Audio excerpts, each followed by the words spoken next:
Miten monimuotoisuus hyödyttää yrityksiä? Entä miten monimuotoisuuden toteutumiseen liittyviä haasteita voidaan selättää nyt ja tulevaisuudessa? Meillä on tänään aiheesta keskustelemassa työelämän monimuotoisuusohjelmaa koordinoivan työ- ja elinkeinoministeriön neuvotteleva virkamies Anna Bruun sekä Imago-hankkeen asiantuntija Katja Keisala Pirkanmaan TE-toimistosta. Työ- ja elinkeinoministeriö toteuttaa vuosina 2021–2023 työelämän monimuotoisuusohjelmaa, johon kuuluu erilaisia toimenpiteitä ja tiedon jakamista koskien rakenteellista sen syrjinnän ja rasismin vähentämistä sekä työyhteisöjen tietoisuuden lisäämistä monimuotoisuuden hyödyistä. Ohjelman tavoite on myös lisätä sekä yksityisen että julkisen sektorin rekrytointiin ja johtamiseen liittyvää osaamista juurikin monimuotoisuuden, osallistavan sekä yhdenvertaisen lähestymistavan osalta. Saamme nyt lähetykseen mukaan työelämän monimuotoisuusohjelmaa koordinoivan Anna Bruunin. Tervetuloa mukaan lähetykseen, Anna. Kiitos paljon. Tosi mukava olla täällä. Kerro Anna vähän, että mitä kaikkea monimuotoisuus työelämässä voi pitää sisällään? Miten se näkyy tai sen tulisi näkyä ihan työpaikoilla? No, monimuotoisuus on sitä tietenkin, että ihmisillä on erilaisia ominaisuuksia ja piirteitä. Me ollaan kaikki omanlaisiamme yksilöitä. Sitten se riippuu vähän siitä työpaikasta ja työyhteisöstä, että mikä siitä tekee moninaisen. Voi ajatella, että jos on työpaikka, jossa on pelkkiä naisia, niin sitten miehen rekrytoiminen lisää sen työyhteisön monimuotoisuutta. Tai jos työpaikalla kaikilla ihmisillä on sama kansalaisuus, sama kieli, niin silloin sen vähemmistökielen lisääminen voi lisätä sitä työyhteisön monimuotoisuutta. Meillä on monenlaisia sellaisia ominaisuuksia, jotka meitä erottaa. Tuolla yhdenvertaisuuslaissa on huomioitu muun muassa ikä, sukupuoli, alkuperä, kansalaisuus, kieli ja sitten seksuaalinen suuntautuminen esimerkkeinä semmoisista ominaisuuksista, joiden perusteella ei saa syrjää, jotka on tärkeää huomioida siinä, kun mietitään sen työyhteisön monimuotoisuutta.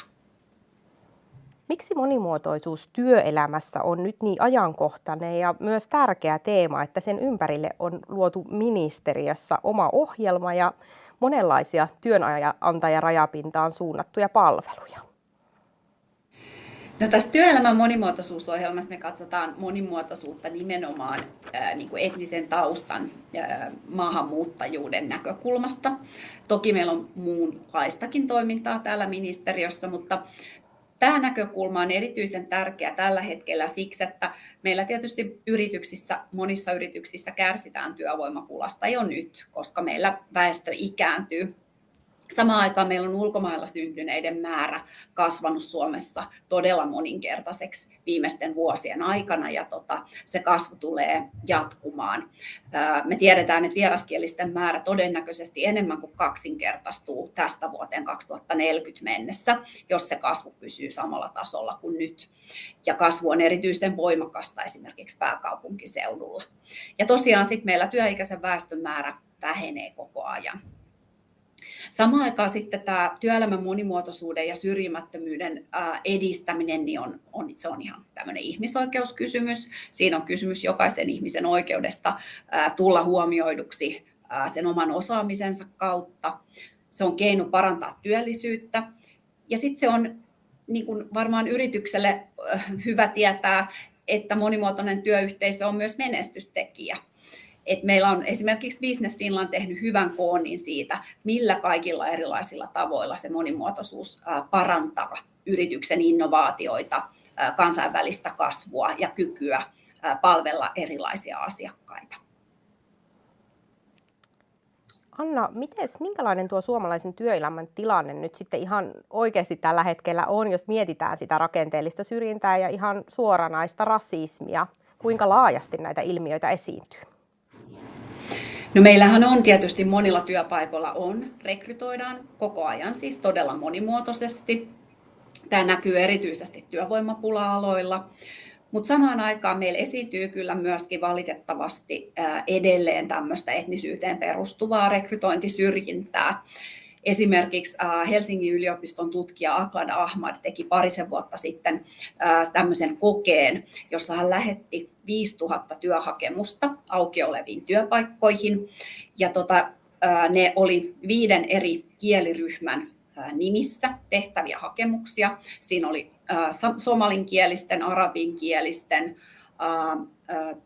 venäjänkielisten, englanninkielisten ja suomenkielisten hakijoiden hakemuksia. Ne oli muuten ihan tasan samanlaisia, eli niissä oli ihmisillä sama osaaminen, sama koulutustausta, yhtä hyvä suomen kielen taito, yhtä hyvä aikaisempi työkokemus. Ainoa, joka erotti niitä hakemuksia, niin oli se henkilön nimi ja sitten hänen äidinkielensä.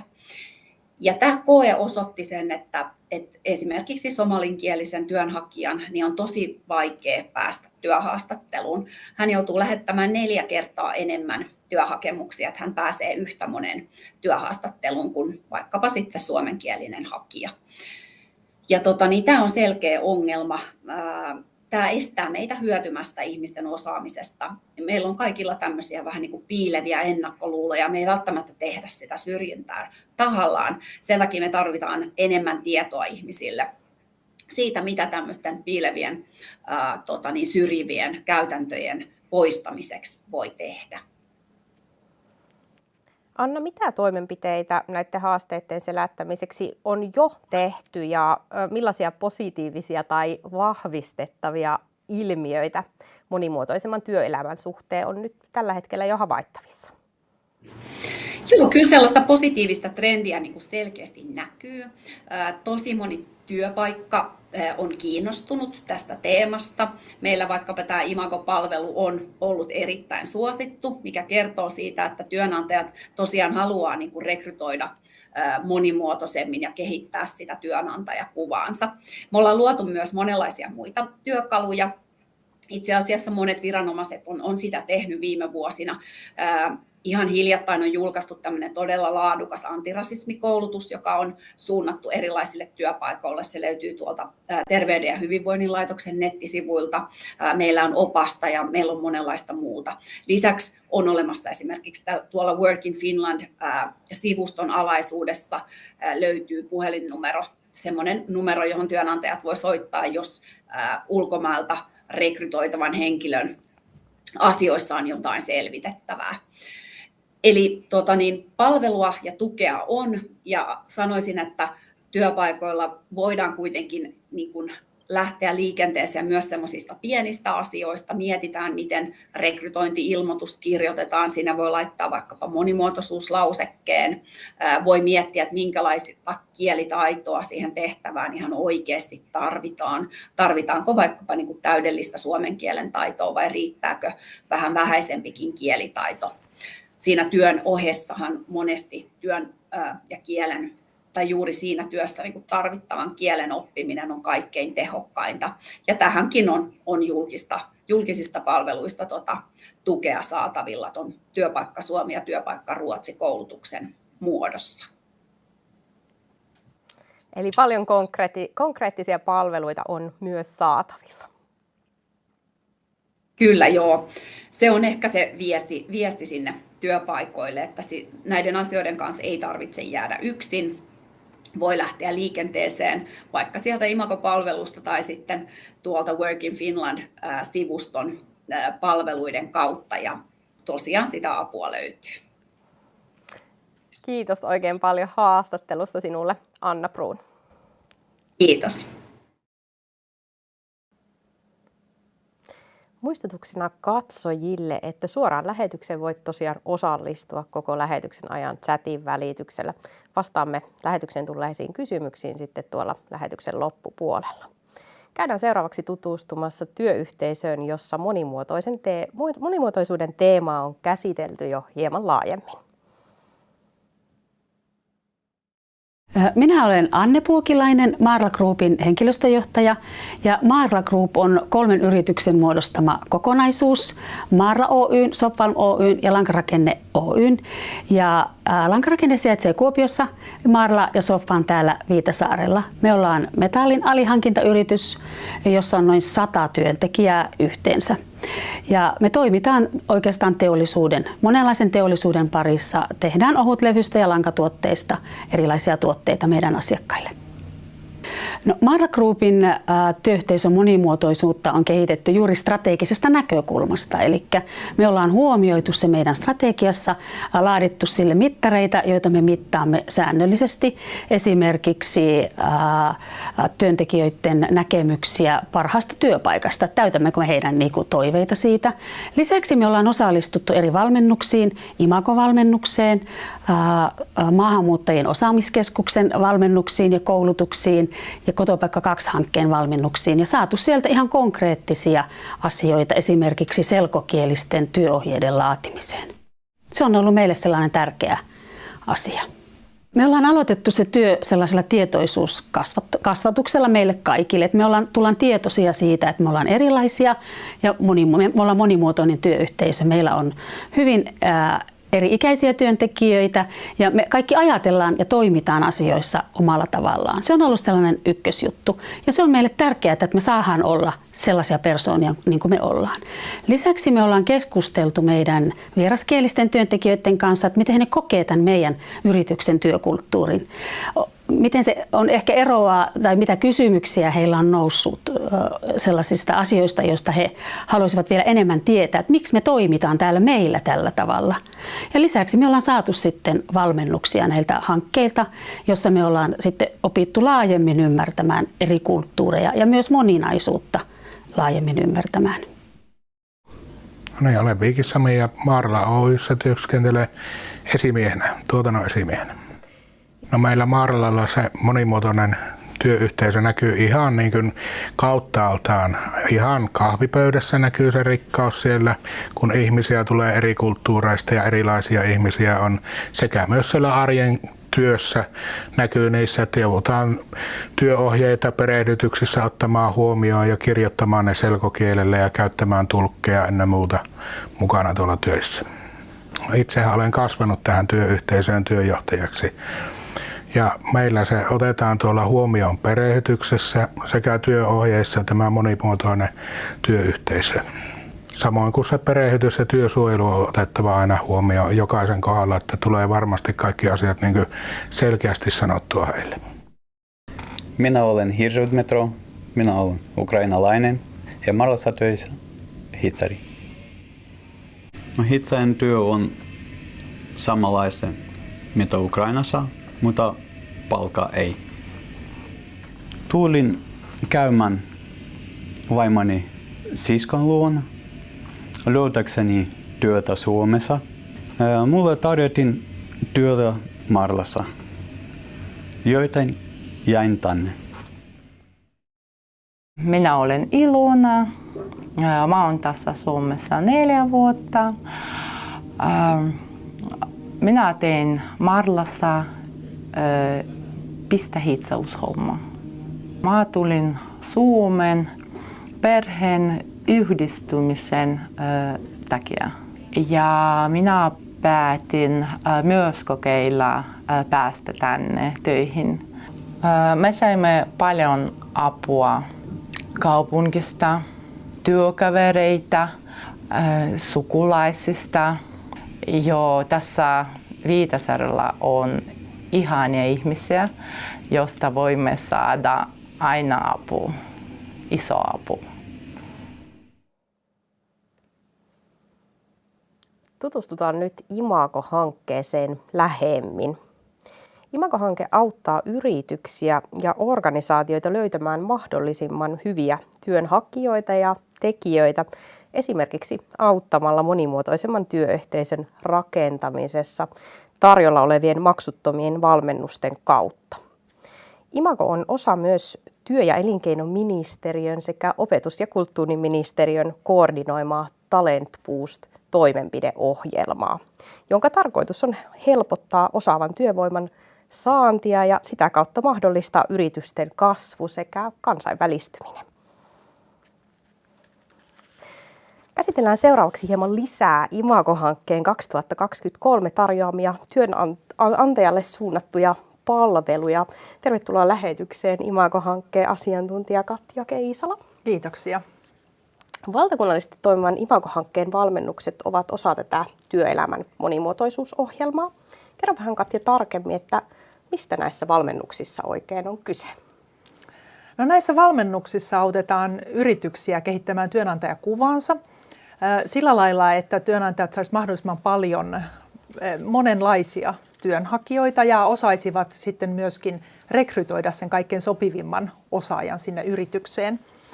Lisäksi autetaan kehittämään sitä yrityskulttuuria sellaiseksi, että ihan jokainen työntekijä voisi menestyä siinä työssään ja olla ihan täysipainoisesti osa sitä työyhteisöä.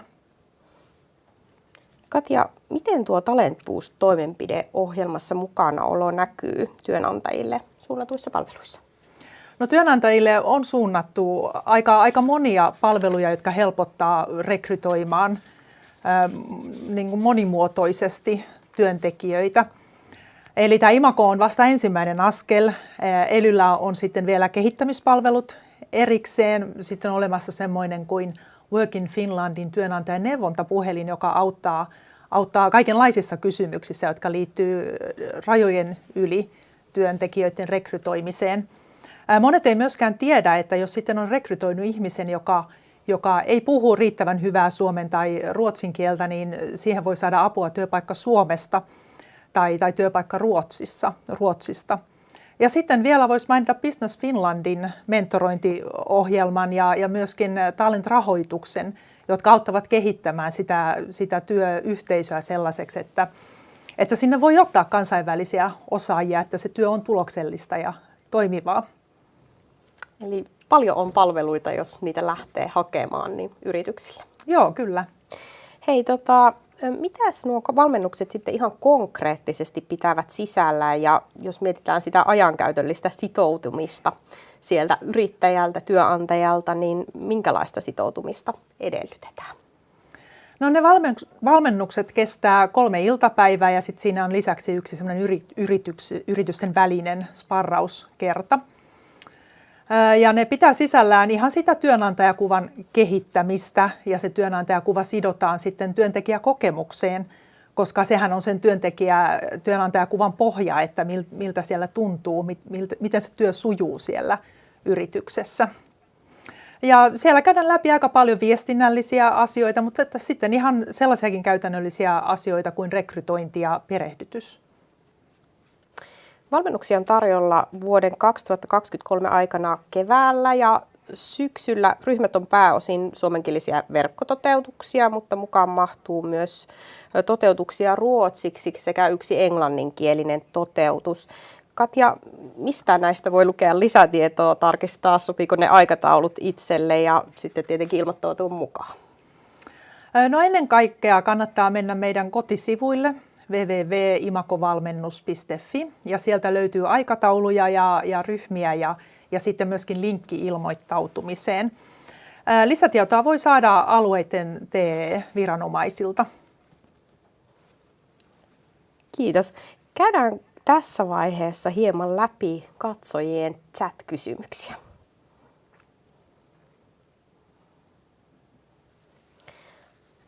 Meillä on tullut tänne muutamia ennakkokysymyksiä, eli millaisiin teemoihin valmennuksessa erityisesti keskitytään, sitä avasitkin tuossa jo vähän. Saako esimerkiksi hyvin käytännönläheisiä neuvoja rekrytointiin Suomen rajojen ulkopuolelta? No rekrytointiin saa sellaisia neuvoja esimerkiksi, miten tehdä sellainen rekrytointi-ilmoitus, joka ei sulje pois mitään ryhmiä, vaan houkuttelisi mahdollisimman monenlaisia osaajia hakemaan sitä työpaikkaa ja myöskin siihen rekrytointitilanteeseen löytyy neuvoja, mutta ihan semmoisia käytännönläheisiä neuvoja siitä, että miten ulkomailta rekrytoida esimerkiksi lupa-asiat, niin silloin kannattaa kyllä soittaa tuonne Work in Finland työnantajaneuvontaan. Sieltä saa ihan prosessin joka vaiheeseen sitten sitä ihan käytännönläheistä neuvoa. Joo. Miten meillä on toinen kysymys, jääkö valmennuspäivistä tallennetta tai jotain muuta materiaalia?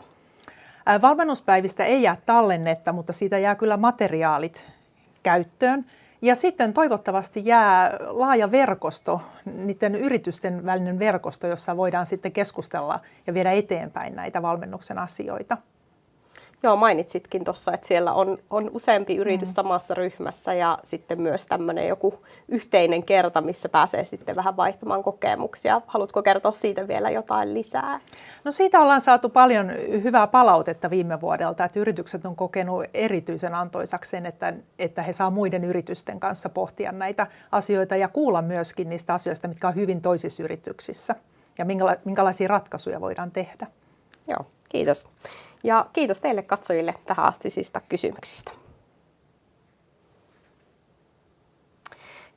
Katja, kerrotaan vielä, mitkä ovat ne keskeiset syyt, miksi työyhteisön monimuotoisuuteen liittyviä asioita kannattaa lähteä työnantajan, ihan kaiken kokoisten yritysten, organisaatioiden kehittämään, esimerkiksi nyt näiden tarjolla olevien valmennusten kautta. No monimuotoisuushan on hyvin läheisessä yhteydessä siihen työnantajabrändiin tai työnantajakuvaan. Mehän kaikki halutaan tehdä töitä sellaisessa työpaikassa, missä me tullaan hyväksytyiksi omina itsenämme ja jossa me voidaan käyttää kaikkea sitä osaamista, mitä meillä on sen yhteisen tavoitteen eteen. Ja sitten kun se toimii, niin se työyhteisö ja yritys saa paljon työhakemuksia ja sitten jos onnistutaan rekrytoimaan monimuotoisesti, niin onnistutaan löytämään se kaikkein paras osaaja sille paikalle ja syntyy monimuotoinen työyhteisö. Ja kun sitä työyhteisöä osataan johtaa oikein, niin mehän tiedetään, että silloin työn tuloksellisuus, mutta myös työviihtyvyys nousee ihan merkittävästi. Eli paljon erilaisia hyötyjä. Kyllä. Hei, kiitos sulle oikein paljon Katja haastattelusta. Kiitoksia. Työnantaja, mikäli nyt kiinnostuit Imago-valmennuksista, haku on auki. Hakuohjeet löydät osoitteesta imagovalmennus.fi ja lisätietoja voit kysellä myös TE-palveluista omalta alueeltasi. Oikein paljon kiitos, kun olit tänään mukana.